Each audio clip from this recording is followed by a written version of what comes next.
গল্পের শুরুতে আমরা একটি হাইজ্যাক করা প্লেন দেখতে পাই, যেটি একজন আহত ব্যক্তি নিয়ন্ত্রণ করছিল এবং সেই প্লেনে কোনো পাইলট ছিল না। এদিকে আমরা নিচে প্রচুর সেনাবাহিনী দেখতে পাই, যারা প্লেনটি অবতরণের জন্য অপেক্ষা করছিল। প্লেনটি নিচে নামার পর এর প্রস্থান দরজা খোলা হয় এবং সেখান থেকে একটি শিশু বেরিয়ে আসে, যে খুব ভয় পেয়েছিল এবং তার হাতে একটি টেডি বিয়ার ছিল। শিশুটিকে ভিতরে নিয়ে গিয়ে অনেক জিজ্ঞাসাবাদ করা হয়, কিন্তু ভয়ের কারণে সে কিছুই বলতে পারছিল না, যেন সে কোনো শক বা আঘাতের মধ্যে ছিল এবং খুব ভয় পেয়েছিল। এরপর আমরা অতীতের একটি সময় দেখি, যা এই শিশুটির, যার নাম এলিয়াস। আমরা তার মাকে দেখি, যিনি লিউকেমিয়ায় ভুগছিলেন। এই কারণে তারা অন্য একটি দেশে যাওয়ার পরিকল্পনা করছিল, কারণ সেখানে এলিয়াসের মায়ের চিকিৎসা সম্ভব ছিল।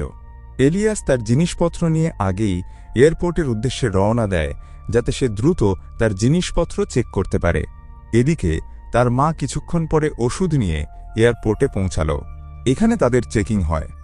এয়ারপোর্টে আমরা একজন ব্যক্তিকে দেখি, যার নাম ফরিদ, যে এলিয়াসকে সাহায্য করে, কারণ এলিয়াস সেখানে একা ছিল, একটি শিশু ছিল এবং ফরিদ নামের এই ব্যক্তিটি একজন ভালো মানুষ ছিল। এরপর প্লেনটি ছেড়ে যায় এবং আকাশে ওঠে।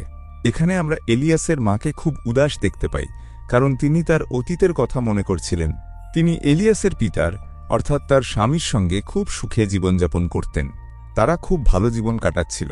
কিন্তু একদিন রাতে ফেরার পথে তাদের গাড়ি নষ্ট হয়ে যায়। তাই এলিয়াসের বাবা সাহায্যের জন্য এদিক ওদিক যান, কিন্তু তিনি আর ফিরে আসেননি। এই সব কথা মনে করে এলিয়াসের মা খুব আবেগপ্রবণ হয়ে পড়েন। প্লেনের ক্রু মেম্বারদের মধ্যে একজন ব্যক্তি ছিল, যার নাম অ্যাড পল, এবং তার উদ্দেশ্য মোটেও ভালো মনে হচ্ছিল না। যখন প্লেন আকাশে ছিল, তখন সে তার একজন সঙ্গীর সঙ্গে মিলে প্লেনের মার্শালকে হত্যা করে। এছাড়া প্লেনের পাইলটদের মধ্যে একজন তার সঙ্গী ছিল, তাই অন্য পাইলটটিও হত্যা করা হয়। অর্থাৎ এখন প্লেনটি হাইজ্যাক হয়ে গেছে এবং এতে সব যাত্রী খুব ভয় পেয়ে যায়। এখানে এলিয়াস যখন ম্যানুয়াল পড়ে, তখন সে তার মাকে বলে যে প্লেনে একটি নিরাপদ জায়গা আছে, যেটি হলো কার্গো সেকশন।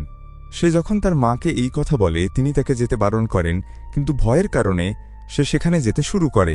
তার মাও তার পিছনে যেতে শুরু করেন, কিন্তু তখনই অ্যাড পল তাদের দেখে ফেলে এবং এলিয়াসের মা নাদিয়াকে গুলি করে দেয়। এটি দেখে অ্যাড পলের সঙ্গী এসে তাকে বলে, তুমি এখন আর কাউকে হত্যা করবে না, আমাদের যতটা সম্ভব কম লোক হত্যা করতে হবে। এদিকে এলিয়াস দেখে যে তার মা নাদিয়ার প্রাণ চলে গেছে, যা তাকে খুব দুঃখ দেয়। তখন কার্ল নামে একজন এলিয়াসের কাছে এসে তাকে বলে, তুমি তোমার সিটে গিয়ে বসো। গল্প আবার অতীতে ফিরে যায়, যখন এলিয়াসের বাবা সাহায্যের জন্য গিয়েছিলেন। অনেকক্ষণ পরেও তিনি ফিরে না আসায় নাদিয়া সিদ্ধান্ত নেন যে তিনি নিজে তাকে খুঁজতে যাবেন। তিনি কাছে একটি ভাঙাচোরা বাড়িতে যান, যেখানে তিনি দেখেন যে কেউ তার স্বামীকে হত্যা করেছে। তখনই আরেকজন ব্যক্তি এসে নাদিয়ার উপর হামলা করে এবং তার হাতে আঘাত করে, কিন্তু নাদিয়া কোনোরকমে নিজেকে বাঁচিয়ে বেসমেন্টে নিজেকে লক করে ফেলেন।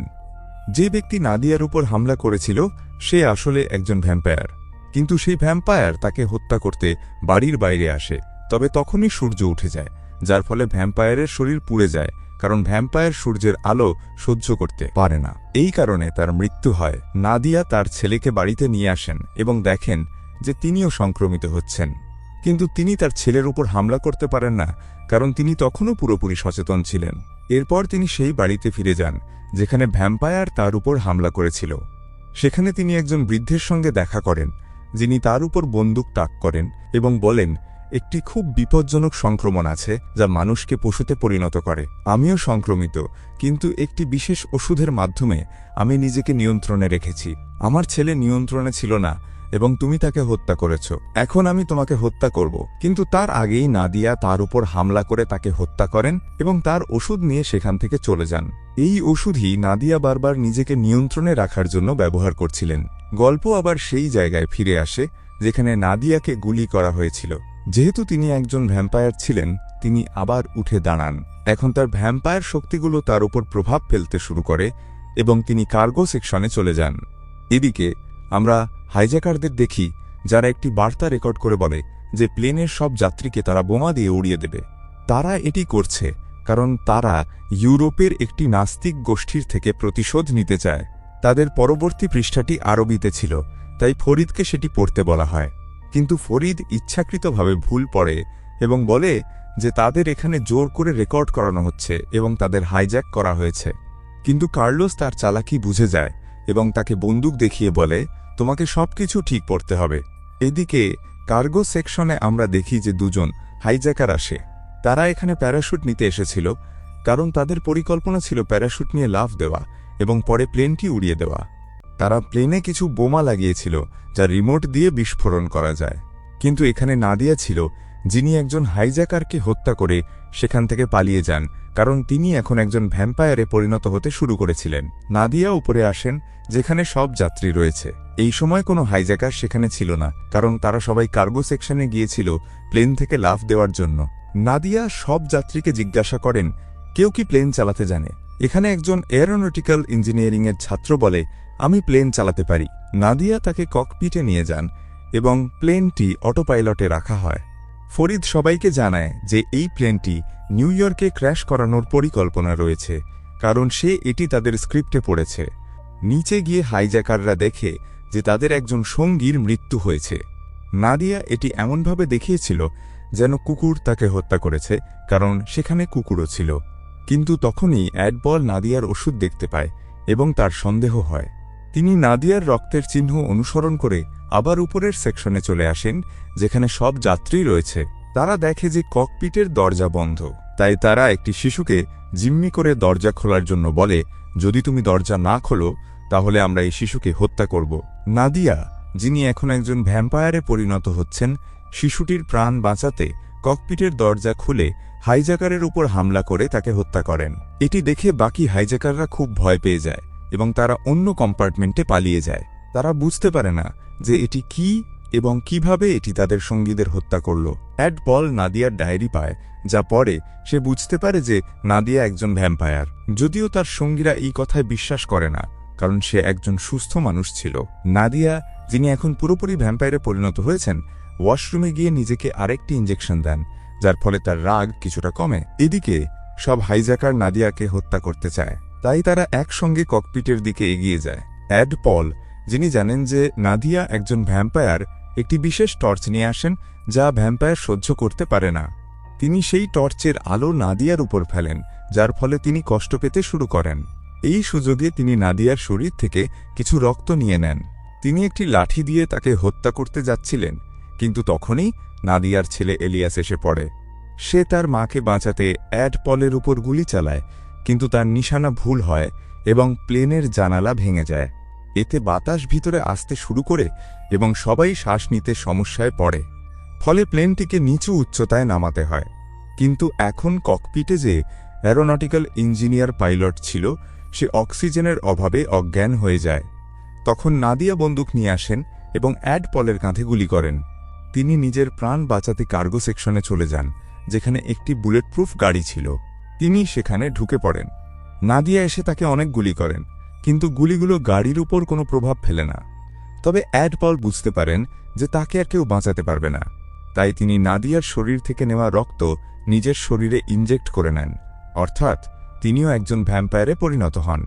নাদিয়া গাড়িতে আগুন ধরিয়ে সেখান থেকে চলে যান, যার ফলে ফায়ার অ্যালার্ম বেজে ওঠে। এই শব্দ শুনে বাকি সব সন্ত্রাসী নিচে আসে, কিন্তু এখন তাদের সঙ্গী অ্যাডপল, যিনি নিজেও ভ্যাম্পায়ারে পরিণত হয়েছেন, তিনি তার সঙ্গীদের উপর হামলা করে তাদের হত্যা করতে শুরু করেন। নাদিয়া উপরে এসে সব যাত্রীকে বলেন, নিচে যারা আছে তারা সবাই সংক্রমিত হয়ে গেছে, আমাদের কার্গোর দরজা বন্ধ করতে হবে। তারা দরজা বন্ধ করতে শুরু করে, কিন্তু ভ্যাম্পায়াররাও দরজা খোলার চেষ্টা করে। এই সময় একজন হাইজ্যাকার ভ্যাম্পায়ার ফরিদের হাতে কামড় দেয়, কিন্তু নাদিয়া এক মুহূর্ত দেরি না করে ফরিদের হাত কেটে ফেলেন, যার ফলে তার সংক্রমণ বন্ধ হয়ে যায়। এদিকে আমরা প্লেনের পাইলটকে দেখি, যিনি এখনও পুরোপুরি সুস্থ ছিলেন এবং সংক্রমিত হননি। তিনি স্কটল্যান্ডের এয়ারপোর্টে কল করে বলেন, প্লেনটি হাইজ্যাক করা হয়েছে, আমরা শীঘ্রই সেখানে অবতরণ করব।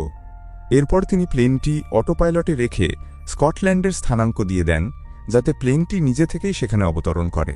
এদিকে আমরা দেখি প্লেনের ভিতরে অনেক মানুষ সংক্রমিত হয়ে গেছে।